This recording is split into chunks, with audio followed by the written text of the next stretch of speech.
go over this stuff, this stuff, and that stuff.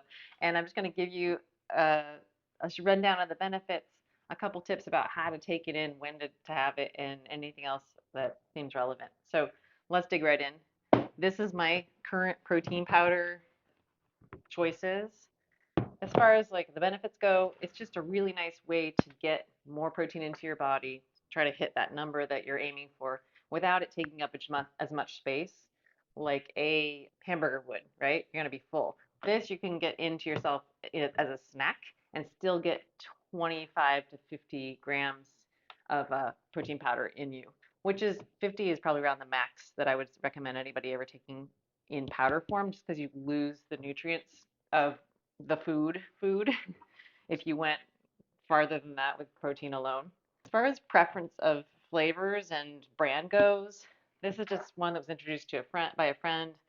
It's it's a industry standard, third party tested. It does well in my gut. It also has lots of social proof.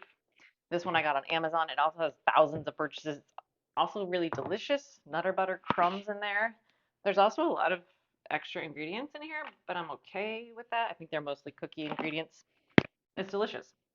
Make sure whatever you get is something that you're motivated to have. So something a tip is maybe not trying the unflavored version unless you're going to always put it into another kind of a kind of food, like you're going to add it to a smoothie where you've got fruit and other stuff in it. I recommend just using it as its own source in a shaker bottle. This is a blender bottle, or putting in a cup and using one of these little electric whisks or a regular whisk to get all the powder broken up and dissolved into the fluid. Because then again, you're just getting that extra protein and not having a lot more energy with it.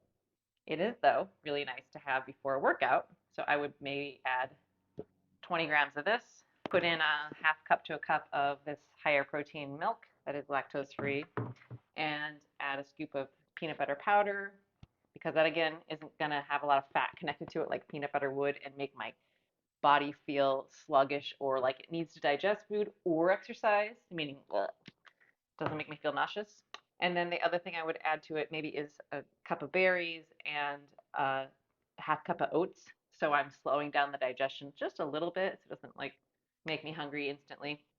So that could be a good pre-workout snack. Otherwise, post-workout, just this and water, delicious. Okay, one more thing about protein powder is you can use protein powders that are whey derived, which is, this is. There's more leucine in whey protein powders than plant protein powders, but if you prefer or you need to use a plant protein powder, just make sure it's a mixture of two different sources of protein, like a soy and a pea, or what else do we make them out of? Other foods, and will improve how much leucine you have, which is the most critical element in the amino acid makeup to build muscle and help you continue to make gains. I think that's it for protein. All right, collagen protein. I have this pathetic little left behind package of collagen peptides that was made by Vital Proteins. The benefit of it could be stronger hair, nails. Also, behind the number one avenue of impact, hormone replacement therapy, it can help your joints feel better after workout recovery and just with all the activity you're doing. As far as how to get it in you, it doesn't really matter. A lot of people take it in their coffee. You could probably sprinkle this over your breakfast cereal or yogurt because it's dissolvable. It could also go into that smoothie that you make or the shake that you make. So it's your choice. One little nitpicky thing is that we don't count this stuff toward our total protein intake of the day because it goes to our joints and hair, collagenous tissue, not to our muscle tissue. It just doesn't talk to our muscles. Is 10 grams a significant miss if we log it under the regular protein? No, probably okay as long as we're making progress with what we're having on a normal basis. As far as brand goes, just again, same rules. Make sure it's third party tested, it's vetted, and has social proof, and it treats your body well. Last but not least, creatine monohydrate. Benefits of this are mood, cognitive health, and quicker recovery between bouts of your strength training workout, and also what as the other thing? I forget. Oh yeah, just allows you to pack more punch into each rep or each strength session. So really big benefits with that. That was its original source of research, and most of the research is on young men. Now we're starting to do research elsewhere, and it's still showing those benefits plus more.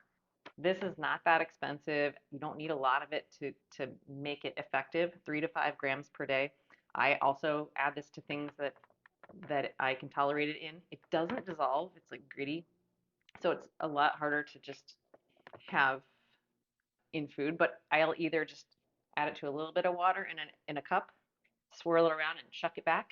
Or if I'm feeling, or if I'm having a smoothie or a shake, I will put it in one of those things.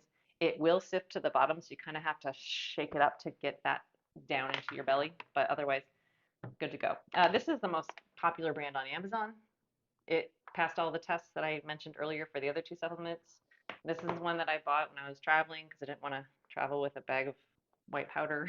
And that's really all you need to know about that stuff. As far as prioritizing stuff, things go, I would say this is an easy one to add, and because of the mood and cognitive health benefits that it has, it's kind of a no-brainer. I think once you get to a certain point in your protein consumption and you become aware of how much you need and how close you are to matching that need, this can become a really handy way to get 20 to 40 grams closer to your goal number and not have to figure out the food thing as quickly, because the food thing takes time to figure out. And then the last thing is collagen. This, if you can afford it and you want to see if it's beneficial to you, I say go for it. If you're not sure, or if it's one too many things to think about, this might be the last thing on your list. All right. I think that's all I got for today.